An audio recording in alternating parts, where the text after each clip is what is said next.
आदमी के खीरे खून से भरे हुए थे। हालांकि उसने खुद उन्हें खाने की हिम्मत नहीं की, फिर भी उसने उन्हें सड़क किनारे छोड़ दिया।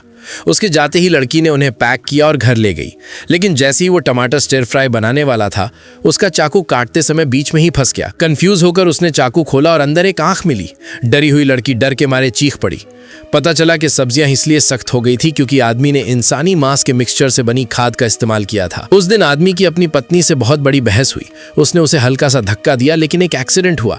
उसकी पत्नी ब्लेड पर गिर गई और तुरंत मर गई। आदमी डर गया और उसने फोन करने की कोशिश की। पुलिस को फोन करने का ख्याल, हाउकाई के बीमार पिता, स्कूल जाने वाली बेटी और टूटे फूटे घर के साथ आखिरकार उसने ये आइडिया छोड़ दिया। आसपास कोई न देखकर आदमी ने अपनी पत्नी के टुकड़े टुकड़े कर दिए, उसे एक श्रेडर में भर दिया और फिर पूरी सेफ्टी के लिए मांस को खाद में बदल दिया।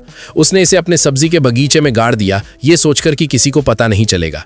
लेकिन अगली सुबह उसे बहुत हैरानी हुई जब उसने देखा कि जो सब्जियां उसने एक दिन पहले लगाई थीं, वे रातों रात उग गई थीं। हर एक बहुत बड़ी, लगभग बदली हुई। सच में एक अजीब नजारा। सब्जियां खून से भरी हुई थीं, लेकिन उसने इस पर ज्यादा ध्यान नहीं दिया, ये सोचकर कि ये सिर्फ उबलते पानी से पानी देने की वजह से हुआ है। इसलिए उसने बीज जला दिए। फिर उस शाम पलक झपकते ही जमीन से बीज उगाए और खिल गए और फल लगने लगे। लेकिन वे हर तरह के आकार में उगे। कुछ टमाटरों में बाल निकले, कुछ बैंगनों में उंगलियां और कुछ कद्दुओं में बाल और नुकीले दांत भी निकले। वे जिंदा लग रहे थे। ये सब्जियां इंसानों के आकार की थीं। वो आदमी शोर सुनकर वहां आया और उसने देखा कि किचन में गंदगी फैली हुई है। उसे तुरंत एहसास हुआ कि कुछ गड़बड़ है। साफ था, उसकी पत्नी बदला लेने के लिए वापस आई थी। वो जमीन पर कीचड़ के पीछे पीछे चलता रहा और आखिरकार अपने सब्जी के बगीचे में पहुंच गया। जमीन टमाटर सॉस से ढकी हुई थी। ऊपर देखकर वो हैरान रह गया। दिन की बंजर जमीन एक ऊंचे मक्के के खेत में बदल गई थी। इससे पहले कि आदमी कुछ कर पाता, मक्का आदमी ने जमीन से अपनी पत्नी की आवाज सुनी, लेकिन वो घबराया नहीं।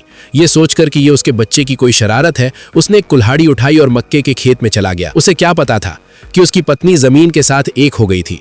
जिस पल उसने अंदर कदम रखा, उसकी किस्मत तय हो गई थी। ये समझते हुए उसने रुकने की हिम्मत नहीं की। वो जितनी तेजी से भाग सकता था, घर की ओर भागा। घर वापस आकर उसने अपने परिवार की पुरानी फ्लेम थ्रोअर उठाई, मक्के के खेत को जलाने के लिए तैयार। सुरक्षा के लिए उसने अपना फोन निकाला। मदद के लिए कॉल करने ही वाला था कि अचानक उसे अपनी पत्नी की आवाज सुनाई दी। सीन बदल जाता है और आदमी जमीन में दब जाता है। उसके मुंह से भारी सांसें निकल रही होती हैं। वो सब्जियों के लिए खाद बन जाता है। फिल्म वहीं खत्म हो जाती है।